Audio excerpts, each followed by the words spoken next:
welcome to Roundhouse Roulette, a Walker, Texas Ranger podcast. Well, thanks for joining us as we recap and review one of the 200 existing Walker, Texas Ranger episodes randomly selected by Roundhouse Roulette. I'm Evan Dalton, here with my brother Adam. What's a going on? And our fellow trust fund baby, Mr. Bob Leahy. Hey guys, how are you? Wow, he sounds rich. Well, we'd like to thank you for joining us as we review one of Chuck Norris's old fart adventure stories. Of course, that means today we'll be recapping and reviewing Season 7, Episode 20, Mind Games, where CD dusts off his badge to help out an old friend. But, before we grab a hot cup of hallucinogenic chamomile tea, join us as we enjoy something a little lighter at CD's Bar and Grill. So I hear CD's got something extra special this week.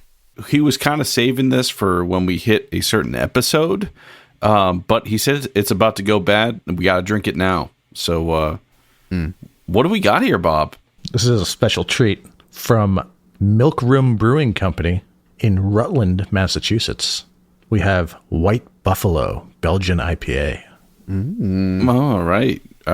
Yeah. What is a White Buffalo? I'm not sure, but this was definitely inspired by the Walker, Texas Ranger episode we have yet to hit on. Is it an amelanistic bovine species or a superdrug? We're about to find out. Yeah, we are about to find out. Let's crack these bad boys.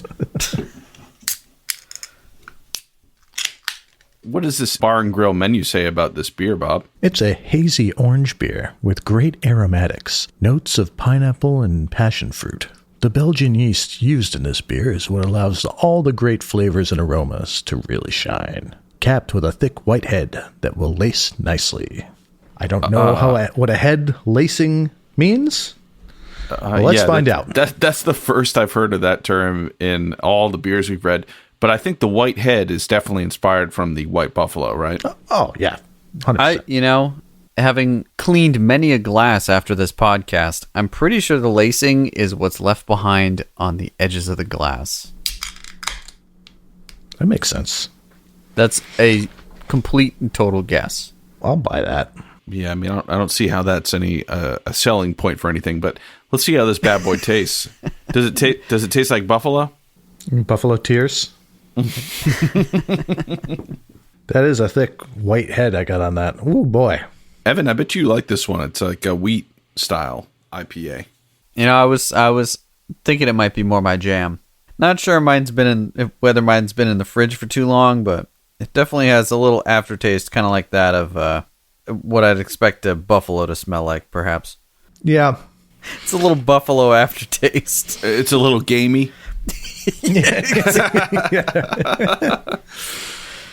Yes, okay. It is. Oh, well, yeah, CD shipped these ones a while back. And, these nano breweries, they don't pasteurize anything, so. But, when you go choosing beers by name, you got to roll with the punches. And, and I'm glad that we have a beer named White Buffalo on the podcast. I just wish that it coincided with the excellent episode White Buffalo. And I know we are all shedding the tears of the White Buffalo for that right now. Well, it's been a while since we've been able to get together. We've all been really busy. My uncle, Alfred, came down on his motorcycle and crashed with me for 2 weeks. He just left today, and we took in a lot of crazy stuff this last 2 weeks. It was pretty classic. A lot of gigs, a lot of music, too much chicken. I think we had chicken every night of the week, so I gained like 80 pounds. But it was awesome to have him out here. Evan, what have you been up to, man? You've been traveling too. You were up in Maine? Yeah, up in Maine, and all over awesome. the place. Well, it doesn't matter what you and I did, because all we want to know is, how was Aerosmith, Bob? Boy, guys. Bob, you got to see Aerosmith at Fenway Park in Boston. Yep. Let's get the play-by-play. This is all we care about here. I think I mentioned to you guys right after the show, it was surprisingly good. Oh, okay. Opened up with Back in the Saddle and just nailed it. Just nailed it. Yeah. The set list was full of hits, pretty much everything I wanted to hear. Yep. All right. Everything I expected to hear. Did they miss a thing? They did, and I went to get a beer during that time. I was like, oh, okay. I also skipped out on Remember Walking in the Sand. Oh, that sounds really terrible. The encore, they put a piano up in the top of the Green Monster. So he goes up there and they do Dream On. Oh, my God. He skipped the second verse and totally muffed the whole song. Like, just skipped a part entirely. The rest of the band was like, what's going on kind of thing? Yeah. And then, and then they kind of adjusted his mess up and they finished it out. But yeah, after that, I was like, okay, they're done. This is bad. That's great. Well, even if he screwed it up, it's great that you saw him play piano on top of the Green Monster. It doesn't matter if it was good. Yeah. Now, a Mamakin? Did we get a Mamakin? Yeah. We got a Mamakin. Same old song and dance? No. I can bring up the Last Child? Seasons of Wither? Yes, Seasons of Wither. They did Seasons of Wither? I think so. Let me just double check. That's a deep cut right there. Hole in My Soul? No. Pink? No. Here's a set list. Here it says. Back in the Saddle. Same old song and dance. Ragdoll, Mamakin. Remember Walking in the Sand. Stop Messing Around was the Fleetwood Mac cover. Oh, wow. All right. I don't. So Crying, classic. Hangman Jury off of, I think it's off Permanent Vacation. Permanent Vacation. Yeah. That was kind of a deep cut. Seasons of Wither, Toys in the Attic, which was awesome. Living on the Edge, The Other Side, which was awesome. Oh, dude. All right. I Don't Want to Miss a Thing, which was The Beer Break. Love It in an Elevator. Awesome. Yeah. Draw the Line, which was kind of unexpected. Oh, yeah. Yeah. Dude Looks Like a Lady. And then the encore was Dream On, Sweet Emotion, Walk This Way. Well, that's awesome. I'm glad you got to see him. Maybe let's jump to the socials here. We heard from Mondo on Twitter. Evan, you want to take this one? Mondo appreciated that we honed in on the term soft duty in one of our recent episodes. Yeah, he said he was eating his breakfast while listening to the show and nearly died when we were talking about that. So, soft duty nearly killed Mondo. Well, friend of the show and patron Mike Rooney is obsessed with Reddit. This article came up that he sent to us. And you know how sometimes they'll have like a naming contest for certain schools or a bridge or something like that, and then people just write in ridiculous stuff? It's like when they called that boat in England, Boaty McBoatface. Exactly. And that's what this is listing. This article says it's been 8 years since the UK public school did a poll to name their polar research vessel, and the winner was Boaty McBoatface. So that's what this article is. But the reason he sent it to us was somebody wrote in the comments, "This reminds me of the time when city council in my city in Slovakia decided to let the public vote for the name of the newly built bridge. Chuck Norris won by far." After that, they have decided it was a bad idea and named it Bridge of Freedom. Official reason was that there is law in Slovakia that municipalities can't name infrastructure after living people. But everybody knows that they knew that no one crosses Chuck Norris and lives. So okay. That's why they couldn't do it. That makes sense, yeah. Let's check the mailbag here, Evan. What do we got? Oh, let me rifle around. Great Foley work. Like in this episode. We'll get there. Yeah. Okay. Here's something from Megan. Megan says, "Hi guys, I'm a huge Walker fan. I love your podcast. In the episode you released called No Way Out, you say Walker and Alex are married. They don't get married until the next season. They were engaged in this one. Hoping you review Trial by Fire, the TV movie from 2005. Your reviews are great for someone like me who cannot see the TV anymore. I love your descriptions of what is happening." But Megan, thanks for hitting us up. She emailed us at roundhouseroulette@gmail.com. Feel free to do that if we get something wrong or if you guys want to troll us or whatever. But not to be left out, who did we hear from on our email, man? Email. Yeah, you got it pulled up? Oh, let me click. Oh, scrolling. Oh, Here's something from a Pierre. He says, "Hi, I've discovered and have become a big fan of your podcast. I grew up in Portugal in the 1990s, and Walker, Texas Ranger was broadcast over there. A worldwide phenomenon. I was wondering if you could do Evil in the Night, Season 4, Episode 6. Keep doing God's work, and thank you for existing." All right. Dude, Pierre, you rule, man. Thank you for the support. I thought you'd like this, Evan, because this is one of your favorite Walker episodes, is it not? Evil in the Night? It may be my favorite. Yeah. In fact, when we did the prototype Walker, Texas Ranger spinning wheel, that was one of the 12 episodes we selected for the wheel. I did insist that be on there.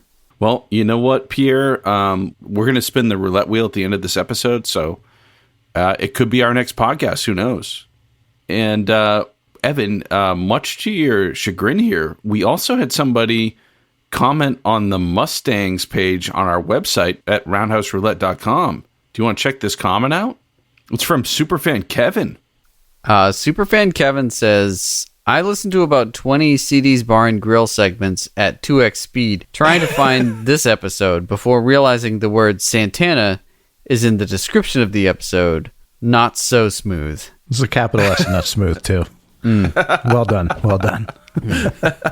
I present a challenge to Evan. Once you complete your little writing assignment, I challenge you to make a Black Magic Woman themed deck for the next Magic the Gathering night.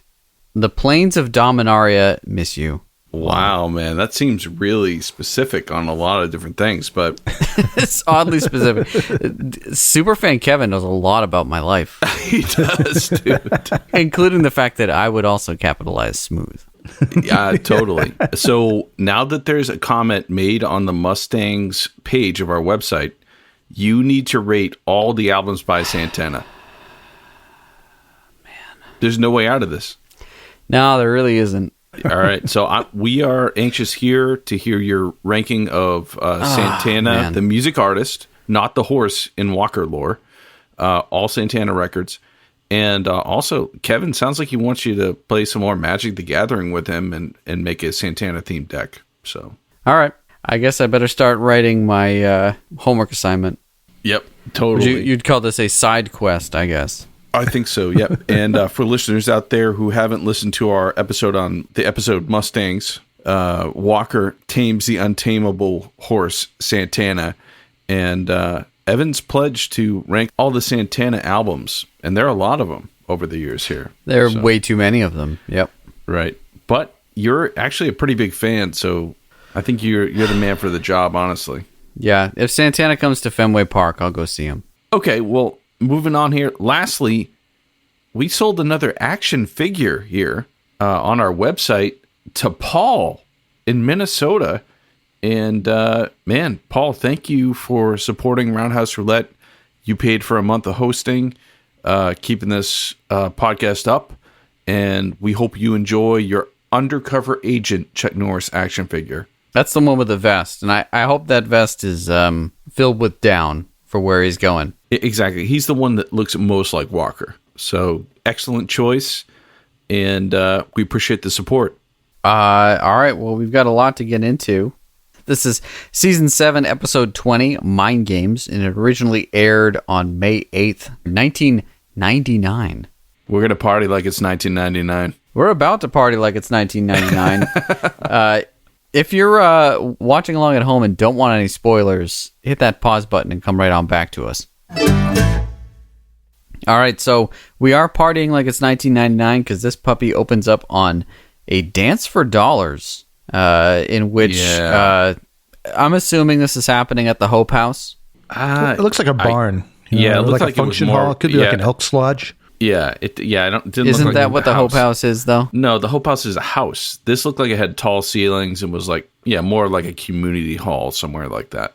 I'm glad you guys took a look around. Anyways, I did, because there's a banner in there, too, that said that CD was selling his chili for $5 for the charity. Did you see that?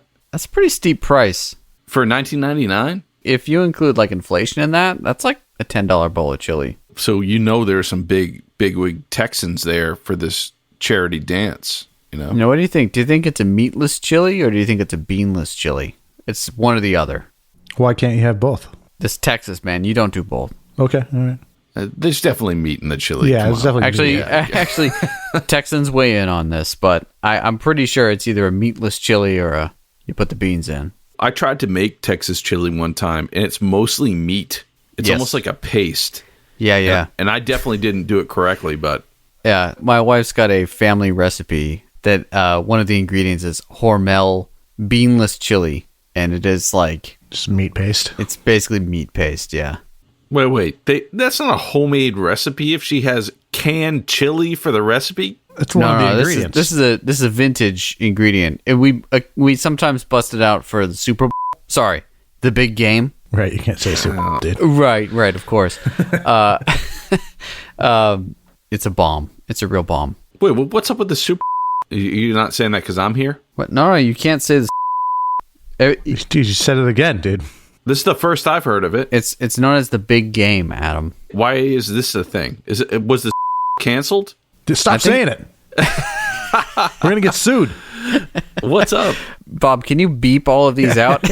Yeah, I mean, you guys know I own deathtofootball.com. That's why I don't know the intricacies of this, but I'm kind of curious because I hate football so much that I need to know. It's really dumb. Everyone calls it the big game now. I think they must have trademarked it. Yeah.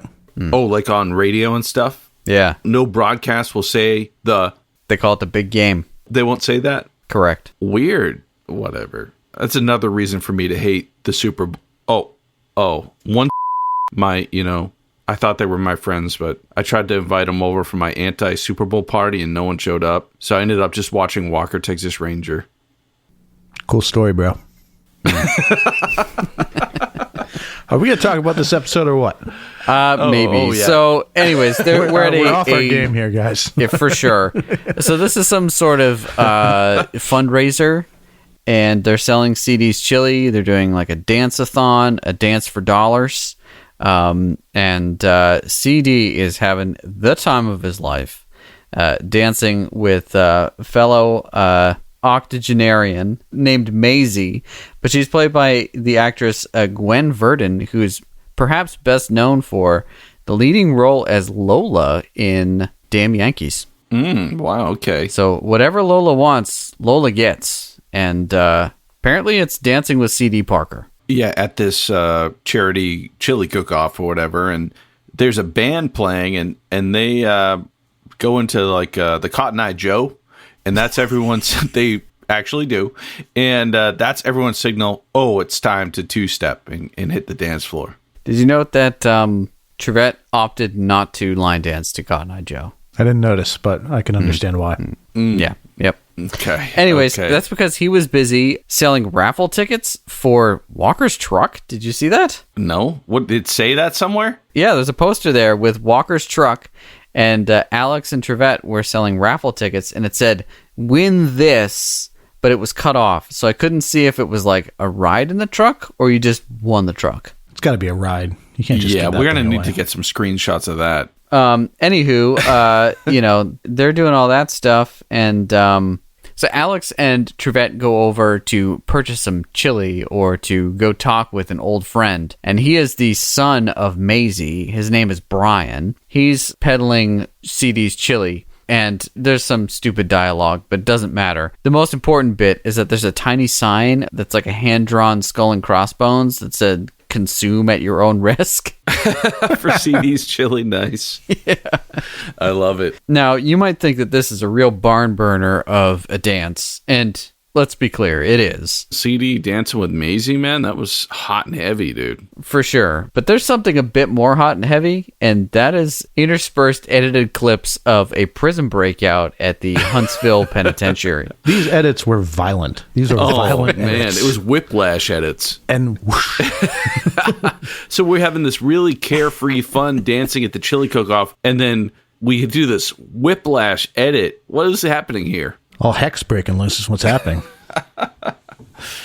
Yeah, there's like this, we see like this watchtower, and there's this convict dude who looks like Fat Axl Rose. Oh, yeah, he does. I was going to say, he looks like, I guess at this point it was WWE wrestler. Yeah. And Right, Axl like Rose. Yeah. You can't tell me no. This guy, he didn't really grab my attention off the bat for some reason, but he quickly became one of my favorite bad guys. I don't know about you. There's some menace coming out of this guy. I don't know. There's something He great chooses about him. his words wisely. Let's pull up some Axl Rose shots here. I mean,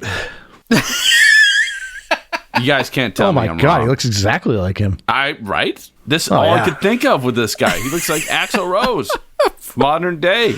That'll be on the website for sure. We'll do a side by side of that. Wow. That was unexpected, but yes, spot on. Okay. Anyways, this guy, a total beast. He single-handedly takes out a guard. Not exactly sure how he got out there in the first place. And then shoots out the light tower, takes out a ton of guards. Somehow climbs over a chain link fence with like a 3-foot wide razor wire top. They strategically don't show exactly how he gets over it. The camera doesn't go up to show the razor wire, but we know it's there. And it goes back to the chili cook-off. And this is what's so weird. Like, it jets back and forth between these two different vibes. And we've seen this done a few times in Walker. Yeah, sometimes I complain about this, but this time it was just kind of funny. So I liked it. Yeah, it was really over the top. Yeah.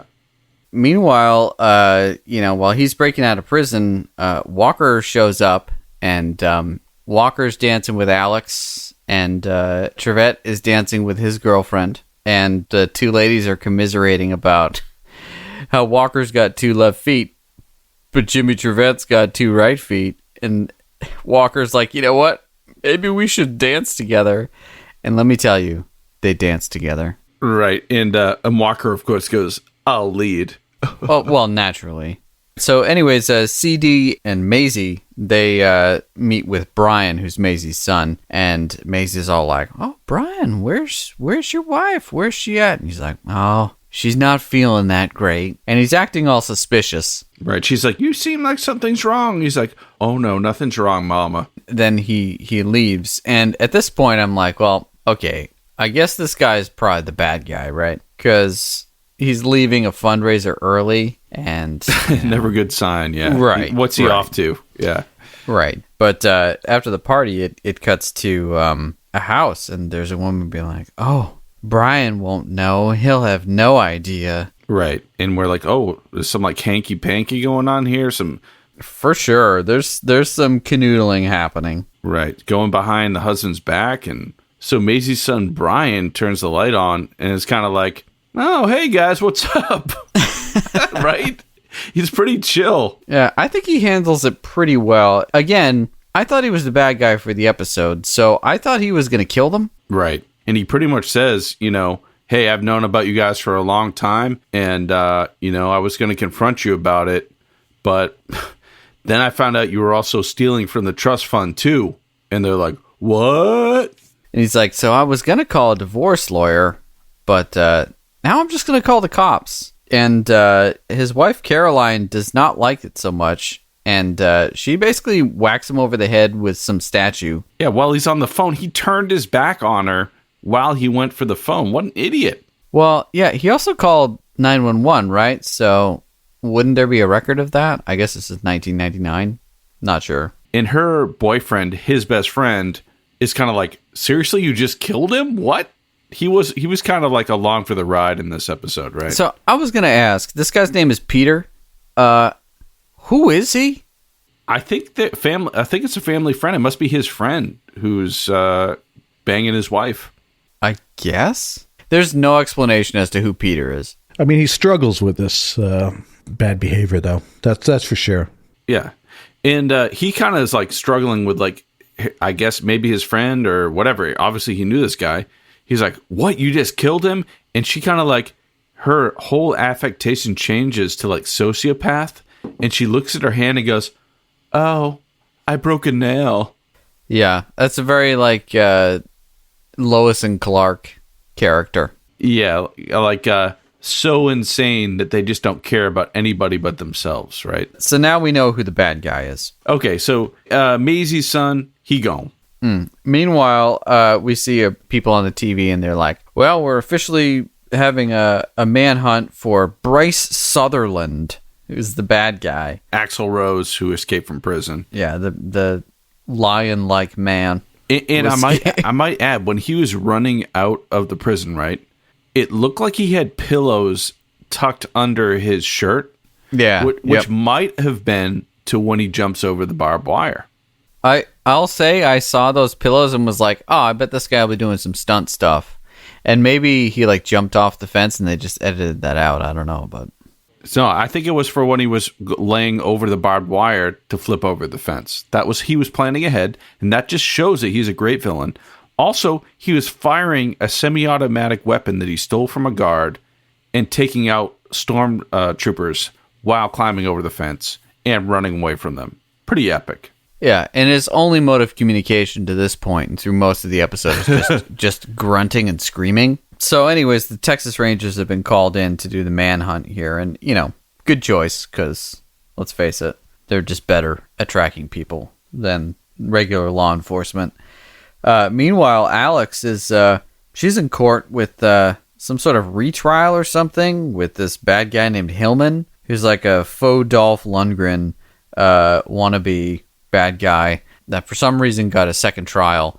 And there's one remaining witness who's going to testify. Okay. Right. They're like, put a target on this guy. Right, sure.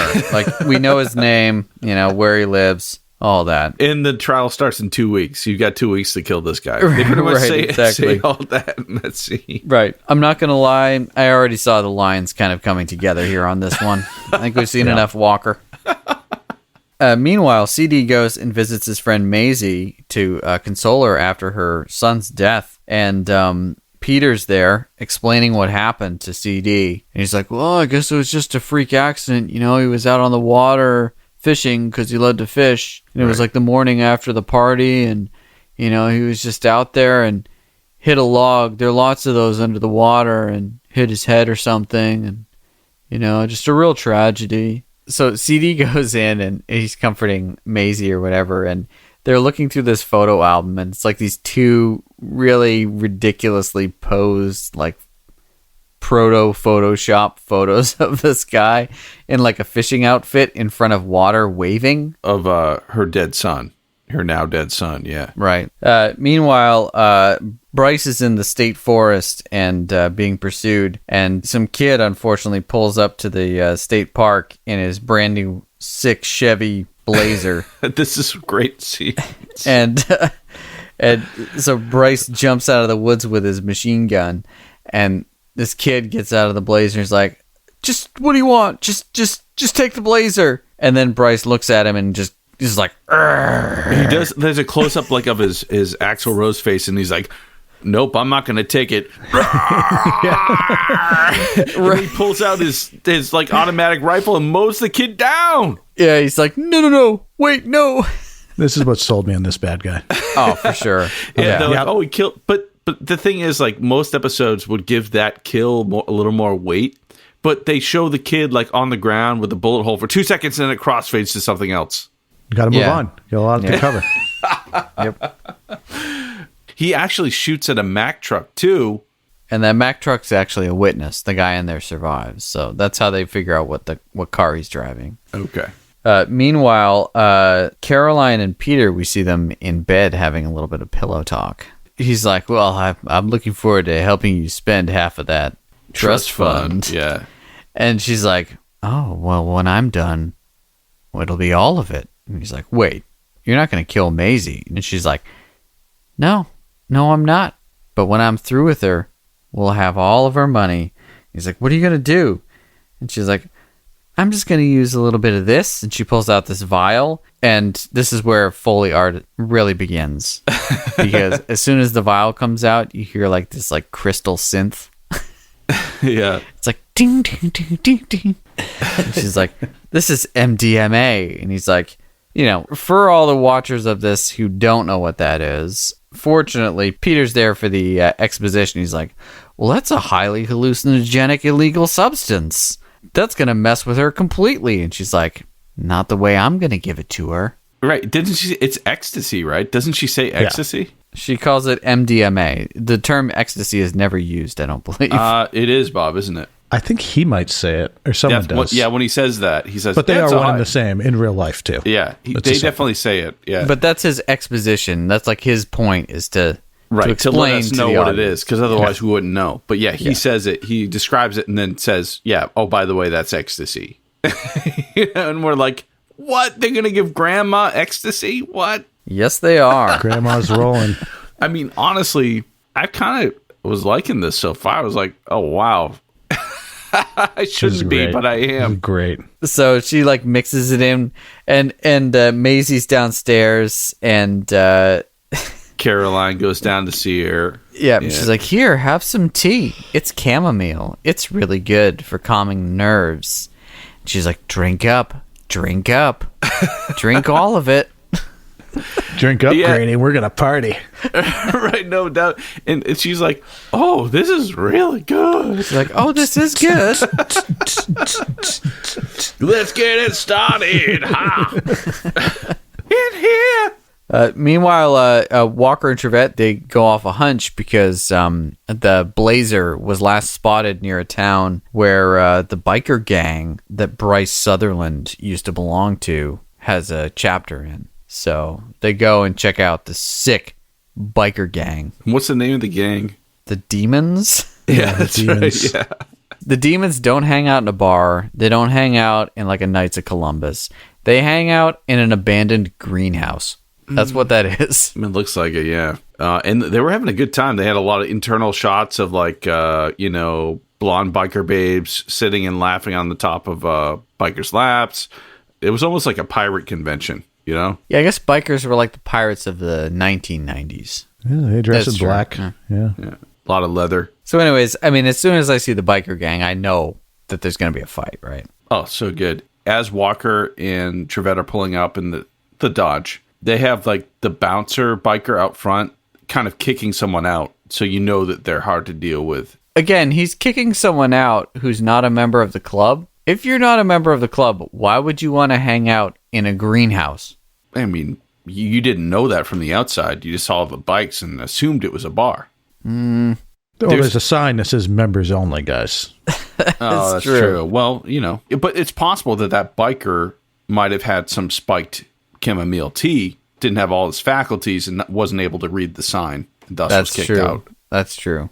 So anyway, guy gets kicked out for not being in the club. The bouncer sees Walker's truck pull up and knows, oh man, I better go inside and alert everybody that, dude, it looks like we got some of the po-po coming in here, yo. Johnny Law. Yep. Walker and Trevette get out of the truck and bikes out front. Walker looks at the door, and to the right of the door is a sign that says members only. And he rips the plank off the wall, barehanded. I thought he was going to hit someone with it, but he doesn't. Instead, it's still kind of cool what he does, because they go in there, classic standoff, and the guy's like, hey, what does he say? I think he tells him it's members only. Yeah, he's like, there's a sign that says members only. Can you see it? And then Walker's like, oh, you mean this one? You mean this sign? Exactly. Yeah, no emotion. And they get mad. I mean, they took down their sign. I'd be mad too. Yeah, that's kind of like Walker could get sued for that. But anyway, he just throws their sign in the dirt, and that's enough to piss off the bikers to start throwing a punch. And as soon as you're mid-punch, that's when it's legal for the Texas Rangers to start a fight. Oh, yeah. Mm-hmm. I mean, this did not disappoint. We had insane sound effects. It's Walker and Trevette, taking on a whole biker gang, which is why we watch this show, right? The music sounded like Casio keyboard, like demo song. Like it was real guitar, but it almost sounded like the guitar sound on the keyboard Casios. guitar sound. So they take these dudes out, and meanwhile, Maisie is back at home, and we see Caroline doing a little bit of trickery. Yeah, she's messing with her. That's one thing, someone's on those drugs. You don't want to mess with them. It's not nice. She's doing some serious messing. What's she doing, Bob? Basically saying, oh, you can't find your keys and your wallet. You can't find anything. You already misplaced your purse or something, and she's really messing with her head. It's really brutal. Anyway, she just wants to go to the grocery store, pick up some things, buy some eggs. Yeah. Maybe a little milk. She's just a few things at the store. She comes out of the store, and she can't find her car. She has no idea where the car is. And this is where we start to see the her perspective, Yes, Oh my God. the Ecstasy POV, which is basically just like a digital stretching of the image. Yeah. And the parking lot attendant comes out and he's like, "Excuse me, ma'am, can I help you?"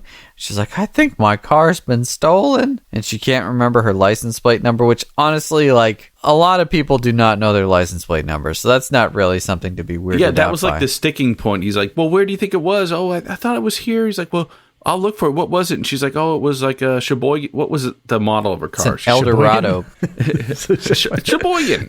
No, Eldorado. And he's like, "What's the license plate?" And that's like the sticking point. Like, oh, she really is out of it if she doesn't know her license plate number. I know, right? Again, Texans weigh in. Is that something that all Texans know? Is it a license plate number? They might be called tags, too. Nice. Okay. Okay. All right. So anyways, just in the nick of time, Caroline shows up at the grocery store parking lot, and she's like, "Oh, honey, you've been gone for hours." Just messing with her. Just really messing with her head. And she's like, "What? I just left 20 minutes ago. I don't know what's going on." And the attendant's like, "Maybe you should just take her home." Which, you know, he's absolutely right, because she's on ecstasy. And have you guys been to a supermarket that had an attendant in a golf cart going around checking on people? Again, maybe that's a Texas thing. I don't know.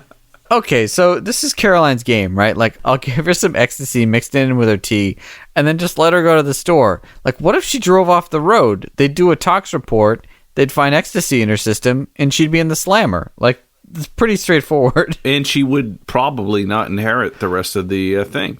No, exactly. So, yeah, so she's really not too smart, but yeah, not a great plan here. yeah.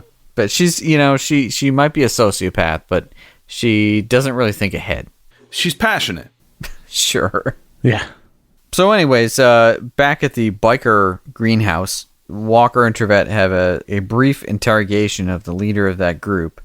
And they basically bully him into giving some form of information, which is basically just that Bryce Sutherland did come through because they found his prison clothes in the trash. And he was looking for someone to buy an untraceable gun because he's got a job coming up. But that's all he was able to give him. Oh, and he got a motorcycle. But what they neglected to mention was that they also gave him some sick togs. What's a tog? What's that? It's British slang for clothes. Oh, okay. You mean his Confederate flag jacket?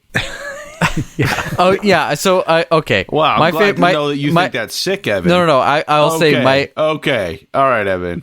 My favorite part of that fight, the previous fight, or really the first fight in this episode, is the fact that Walker just punches a dude wearing a Confederate flag for like 10 minutes. Yeah. Was pretty good. Then they show him fall gracefully to the ground.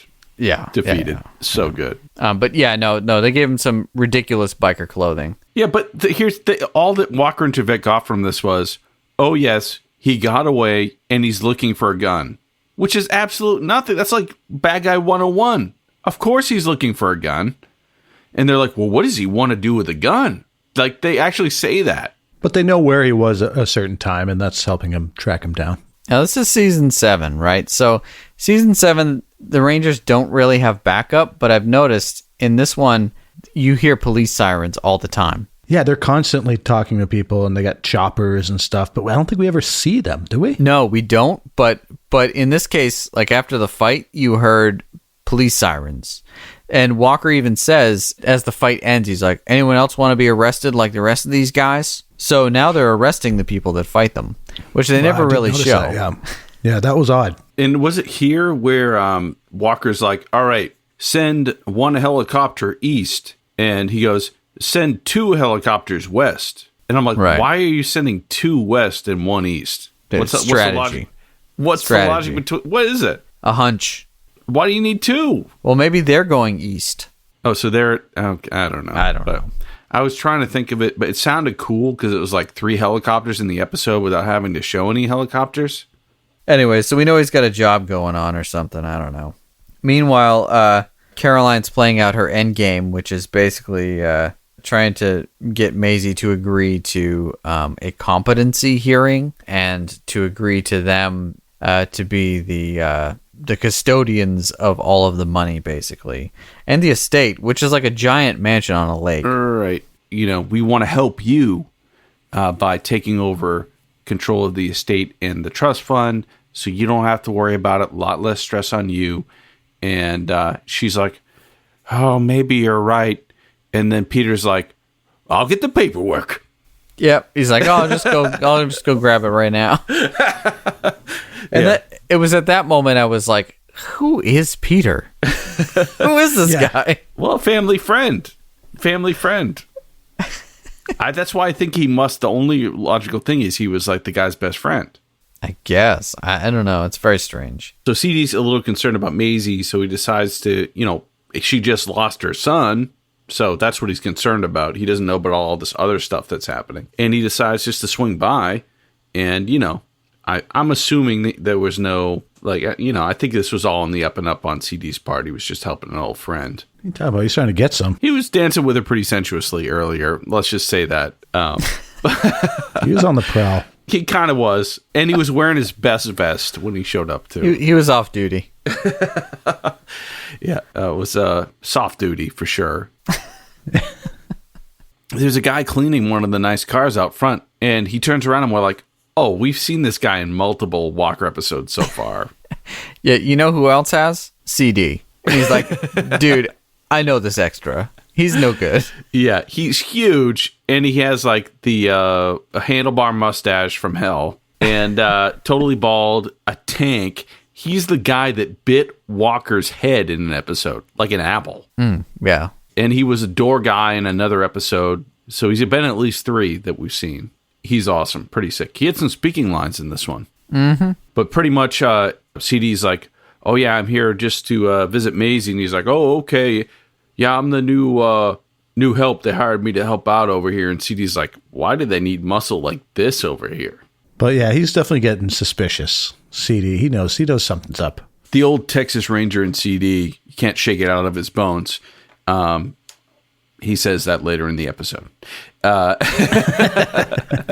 He senses something suspicious. Meanwhile, Walker and Trevette, they get a little bit of a tip on where the motorcycle is, and they pursue the motorcycle. A little bit of a chase here, but Bryce Sutherland is a madman, and he plays chicken with a car on the road, and that car flies off the road, and Walker and Trevette, they got to stop to assist the people who crashed. He gets away on his cycle, and he's probably blaring Welcome to the Jungle as he rides away. And what was the car that pulled off? Probably mid to late 80s Saab Turbo 900. Oh, beautiful excellent. car. And when I saw it going in the ditch, I was like, you just wrecked an amazing car. I cannot believe it. But I was expecting it to explode.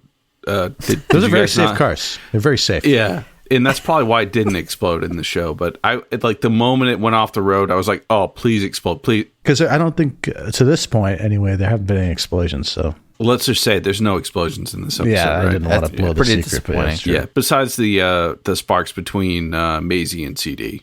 But which are plentiful. Right. Maybe rivaled by the dance sequence between Trevette and Walker also.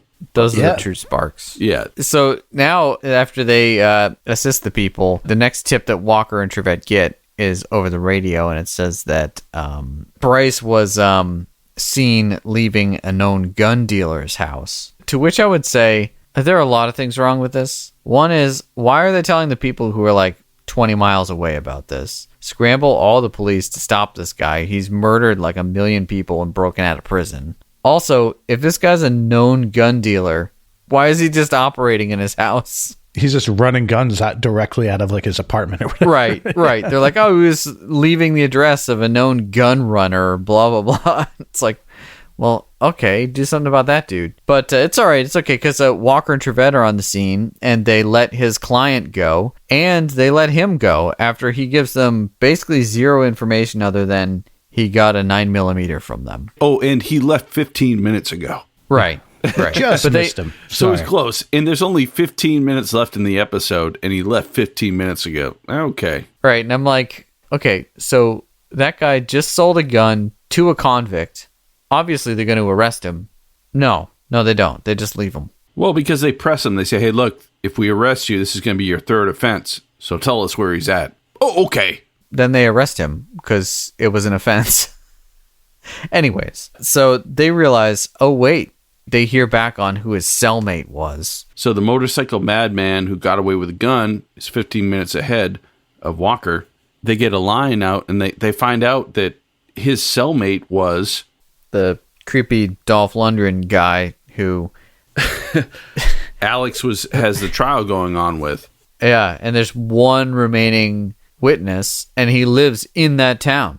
Oh, let's go check out his house. I wonder if the motorcycle madman with the gun is headed there. Maybe. So we get to see this witness at home, just making some tea, listening to the radio. The jazz tea that the old lady drinks too. Oh It man, could be some spicy chamomile. MDMA. Could be a little chamomile, a little spice Chamomile, a added. little extra.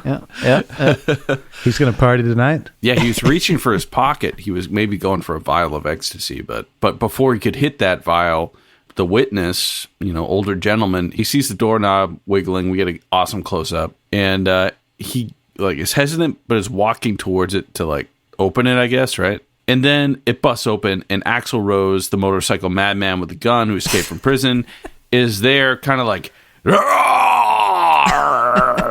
He doesn't say anything, right? No, he does. He jumps through, right? And he's got this weird filter on his voice, like an 80s video game. He's like, "Raw, die, old man, die."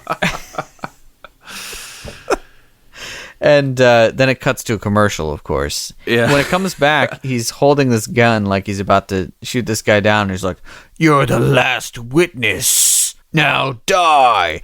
And then Trevette jumps out from behind a wall and engages in a firefight. The bad guy jumps out a window and is met with Walker. And they engage in fisticuffs. And again, this is why we watch Walker, Texas Ranger. Busted windows, busted bad guys. Oh, man. He didn't land a single punch on Walker. But this guy took a good number of kicks. And he made some amazing noises. He was like, "Whoa! Whoa!" Fatality. Yeah.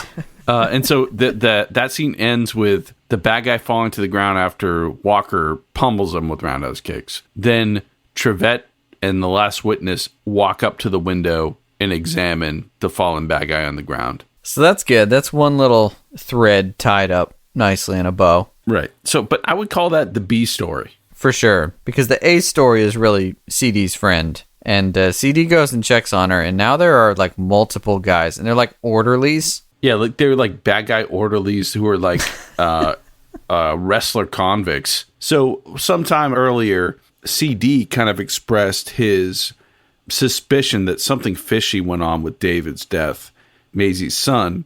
And that's right.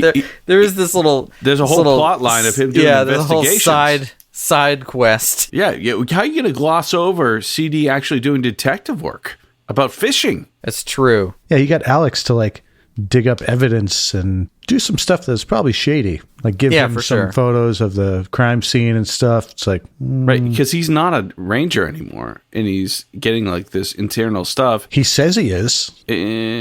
Does he say he's a ranger? I think he says he is. Yeah, he does. Maybe you are always a ranger. I don't know, right? Yeah, I think that's where he's going. Okay. All right, so anyway, Alex is like, "Oh, well, maybe I can pull some favors and find out some inside information on the trust." That sounds on the up and up. But regardless, he passed on a bunch of information to Alex about why this was so fishy. He talked to a guy who was a fishing partner of David, and he's like, "Oh, man, I don't know why David's body was found over there. He wouldn't have been fishing there because there's no fish there. The whole place was dredged." And CD's like, "Man, he only fished for bass, and the fishing rod in his boat was rigged to troll for trout." And he's like, "And no fisherman worth a grain of salt would go fishing without his lucky fisherman's hat." For sure. And I will say, CD, he was scripted as such a quaint character. Oh, you are so right, honey. Exactly. Anytime he talks to a woman, he goes, "Oh yeah, sugar cakes." Yeah, and when his conversation with the old guy who was also fishing on the lake was like, "Oh man, you knew that young boy. Oh yeah, I knew him well. Yeah, he was a right young good boy. Oh yeah, he sure was." I reckon. It's like, man, he's laying into that role. Yeah, so CD pretty much has only hunches that David was murdered because, But because he's a fisherman, he knows what's up. Right. He has no smoking gun. And that's why he goes back to visit Maisie one more time. He sees all these like really jacked bad guys who won't even let him into the house, even though he saw Maisie in the upstairs window, kind of like saying, "Help me," almost. But she had no idea where she was because she was out of her mind. Yeah. So anyway, he's like, you know what? You're right. I'll leave because otherwise these guys are going to kick my ass. And this is what got me. He goes to his car, which is like 10 yards from where the guys just kicked him out, and says, "Oh, I'm just going to sneak around the back of the house." In total eye shot of the same guys. Dude, he's stealthy. Sure. He's once a ranger, always a ranger. Yeah. So he sneaks around to the back, and this is why I watch Walker, Texas Ranger. Because what he sees through the back door of the kitchen is one of these muscular goons making a perfect cup of tea. It's got a little something extra. Right. So the tea kettle's whistling, and this is where the Foley artist really gets me. The tea kettle's whistling, and then he takes the tea kettle off. And this is like this big jack dude, right? And then he takes out, the chamomile tea bag, and he puts that in, and then he pours the hot water in, and you hear the Foley of the hot water go in. And then he reaches into his pocket and pulls out a vial, and you hear ecstasy noise, which is crystal synth noises. Synthesizer. Right. And he puts that in as well. CD's watching this all through the pane of like the back door. Right. Completely obvious. But that guy, he took his job so seriously making that tea. So I give him serious props. And so, the guy goes to give the drugged up chamomile tea to Maisie, and CD's like, you know what? I'm just going to bust in and try to prevent her from drinking it, kind of, right? Yeah. So he I don't know why they're not supervising her drinking it. Clearly Caroline isn't there, so they don't feel the need to make sure that she drinks the tea. And so CD comes in and she's alone. And he's like, "Maisie, you can't drink that tea. It's bad for you." She's like, "It's really good, though." Why? It's so good. I love this tea, guys. Yeah. So CD's like, "No, it's drugged. Trust me. We got to get you out of here. You trust old CD, right?" And she's like, "Oh, okay." And so Sure. She's so agreeable. Yeah, so she stands up and they both kind of sneak out. And this is one of my favorite parts, too. They walk into the kitchen, right? And the kitchen has, like, the door that goes outside that CD saw the guy through. And then there's a staircase to the left. And they get to the left of the staircase, and they're kind of, like, covertly, like, trying not to get caught, right? And there's a shot of them by the staircase, and there's a bad guy at the top of the stairs that starts walking down, and CD like decks him out, right? I thought this was going to go differently. I did too. He gives the guy a punch in the face, and with a Walker punch sound effect. Yeah, but the guy is like completely unfazed, and Maisie's like, "CD, what are you doing?" And he's like, "I'm doing this," and then he like knees the guy in the nuts. Oh yeah, that's great. Like full on. And it's CD's an old guy. He can pull that off. You do what you gotta do. He's allowed to do it. Yeah, you can go for the grapes if you're CD. All the commotion alerted the giant guy with the handlebar mustache to come in, and pretty much he catches CD and Maisie. Yeah, he just like clocks him on the head. And so they're caught. They are, but not for long, because if you've got a friend who's an octogenarian and a former ranger who tends to get in trouble, right, and who's snooping out trouble, you kind of want to check in on him every once in a while. And so Alex has been checking in on CD, and she can't get a hold of him. So she basically tells Walker and Trevette, "Hey, swing by the mansion because CD's gone missing."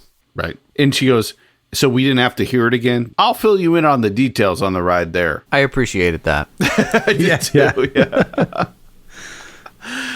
So Walker and Trevette are up to speed, and Caroline shows up, and she now has a gun, and that apparently was David's, Maisie's son, and she's like, "Oh man, well, What'd she say? She with like that southern accent she does. She's like, well, I guess, Brian wanted you to use it for self-defense, but, after he died, you just couldn't take it anymore and you just wanted to take your own life. But then CD showed up and wanted to stop you, so you killed him first and then you killed yourself. And they're like, what? That you're crazy. And she's like, oh, you're not going to stop me from getting your trust fund. And then she's about to shoot him when Walker and Trevette obviously bust through the door, both with guns. And Caroline's just like, okay, and drops the gun. And CD's kind of like, man, you guys sure, I'm so glad you guys have great timing. Now, he's not wrong, because they were like a second from being dead, just like the witness was like 5 minutes earlier in the episode.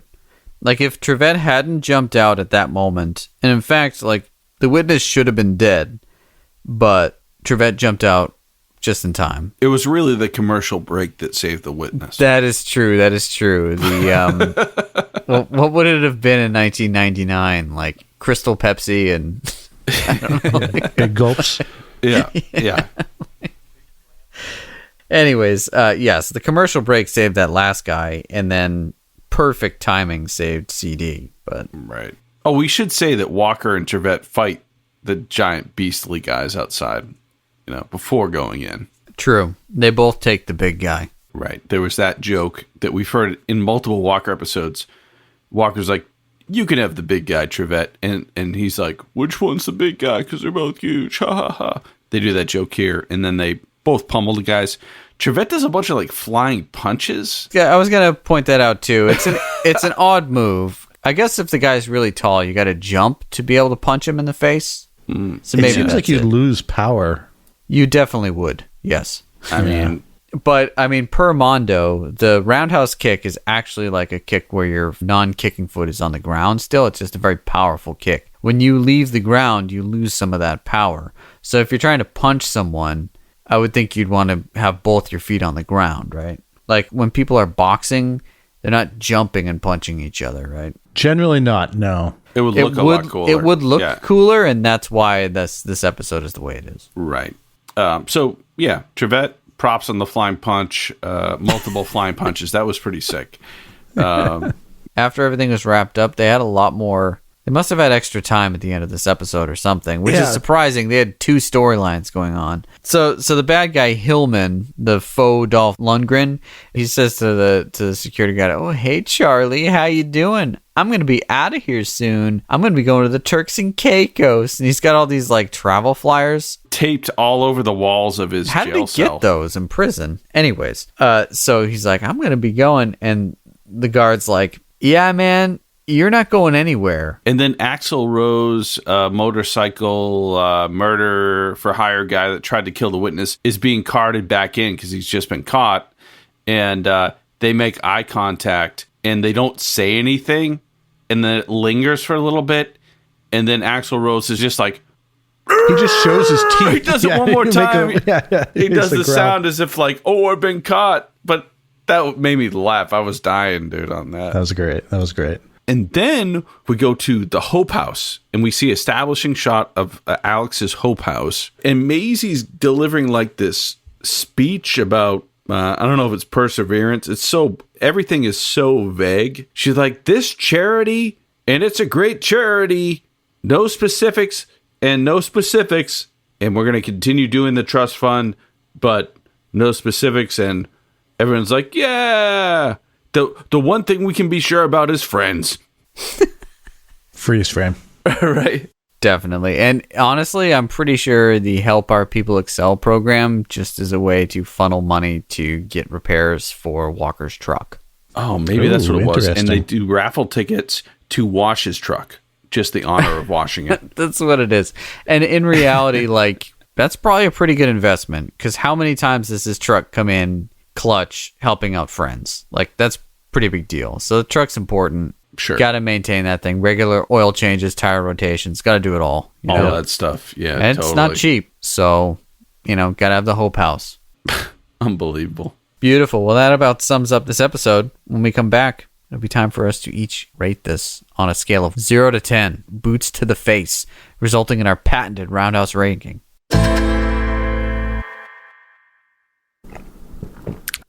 This White Buffalo sure is a heavenly brew.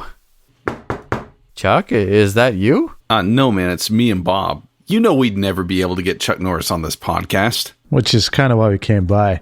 We think you're losing it, man. What do you mean, Adam? I'm Adam. Dude, you're losing your faculties is really impairing the podcast. What on earth are you talking about? We just did a great recap of the White Buffalo episode. Nah, dude, we haven't spun that one yet. This podcast is mind games. The beer is White Buffalo. Why don't you finish off the pint there, like a good little podcaster? Oh, that's delicious.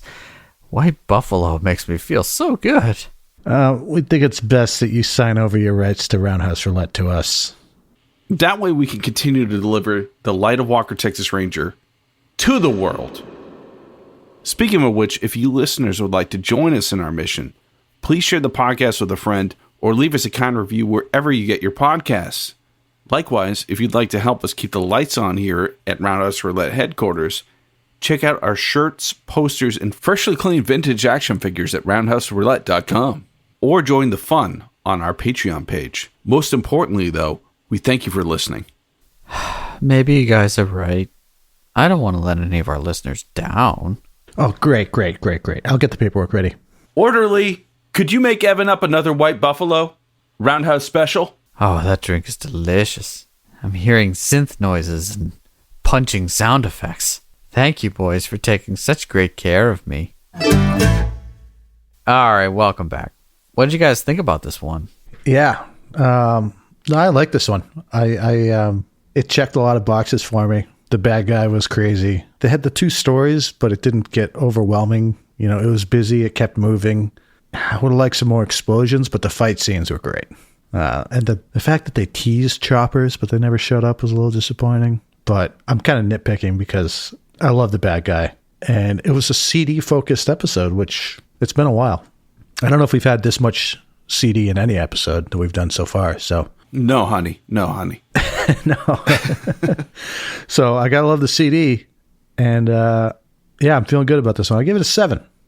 I mean, this did have a lot of the, a lot of the tropes that we appreciate. CD was certainly in peak form. I believe he used the phrase, you don't stand a teepee's chance in a twister at one point in time. Oh, yeah. He was just piling on the character, and I appreciated that. And his little detective work there was pretty hilarious. So I give it some points for that. And also the fact that there were like 4 fights and some serious roundhouse kick action almost makes up for the lack of explosions. And the jump punch too. Don't forget the jump punch. Jump punch. I think the jump punch is a wash in my eyes. I'm not sure how to feel about it. It's so pointless. I love it. Yeah, I feel like if they just focused on the guy who broke out of prison, the episode would have been better. And I feel like if they just focused on the weirdness of the Ecstasy grandma, it would have been worse. It would have been worse. So yeah, so like, did you hear what you just said though? The Ecstasy grandma. Exactly. The fact that you said that makes this episode great. Totally. There's something that makes this episode memorable is the Ecstasy grandma. Hashtag Ecstasy grandma. Yeah, so in the end, whatever Lola wants, Lola gets. I will give this a 7 as well. Wow. I feel like I'm being a bit generous, but I think you guys are both being a little bit generous here, mainly because this show is called Walker, Texas Ranger. Okay. Now, here's the problem with this episode. Okay. Chuck Norris really didn't do anything. We did get like 4 fights where he wrecked guys, which was awesome, right? Yeah. And it's kind of why we watch the show. We don't want to see him. Yeah, we don't really care to see him do the detective work or any of that stuff. But pretty much CD did all that in this episode, you know? Which is fine. We've got a portion of the show called CD's Bar and Grill. The Ecstasy grandma thing is what we're going to be remembering of this episode. That's it. No. I'm going to be remembering a stunt double making a cup of tea. And just tapping just the right amount of ecstasy into it. Perfect. The jailbreak bad guy was pretty awesome too. What would we call him? Fat Axl Rose? Yeah, Fat Axl Rose was awesome, man. He was a great bad guy, and he only did like a gristle, like he was great. And when he jumped through the door and shouted, "Die, old man!" Yeah, but it was so, they didn't really give him enough menace. It was hilarious. So what are you saying? These should have been 2 episodes? Like a 9 and a 4. Maybe you guys are right that there was such a perfect mix of all these weird stuff going on. I did enjoy it. Yeah. A lot more than some of the other ones. I'm going 6 on this one. I'm going to go 6. And mainly because CD deserves his due. Yeah, we got a lot of great one-liners. Yeah, but this is, really Walker wasn't showcased besides his fighting techniques, which is kind of why we only watch the show anyway. Let's be honest here. All right, well, that gives this episode a Roundhouse rating of 6.666 boots to the face. And I think we can all agree that stunt doubles make the best tea. But please let us know what you think on our social media or by emailing us at roundhouseroulette@gmail.com. When we come back, we'll be spinning that Roundhouse Roulette wheel and selecting our next episode. All right, pick a good one here.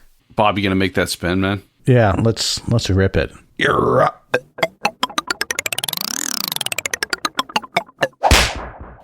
Rookie. All right. Season 5, episode 27, Rookie. Recent Academy graduate and Walker protege, Joey Prado, goes undercover to destroy a heroin ring that is recruiting new customers with free samples. Yes, I love it. Joey Prado is the boxer, right? Kickboxer, yeah. Okay. That's cool. They bring the character back. So we'll have to see what they do with Joey Prado. All right. Well, we hope you'll join us next time when we share our reactions to Season 5, Episode 27, Rookie. In the meantime, share your opinions with us on Facebook and on Instagram at @RoundhouseRoulette and on Twitter at @RoundhousePod. And please rate and review us on Apple Podcasts or wherever you get to find podcasts. Thanks for listening, and until next time, may the eyes of the Ranger be upon you. When you're in Texas, look behind you. Oh, 'cause that's where the Ranger's gonna be.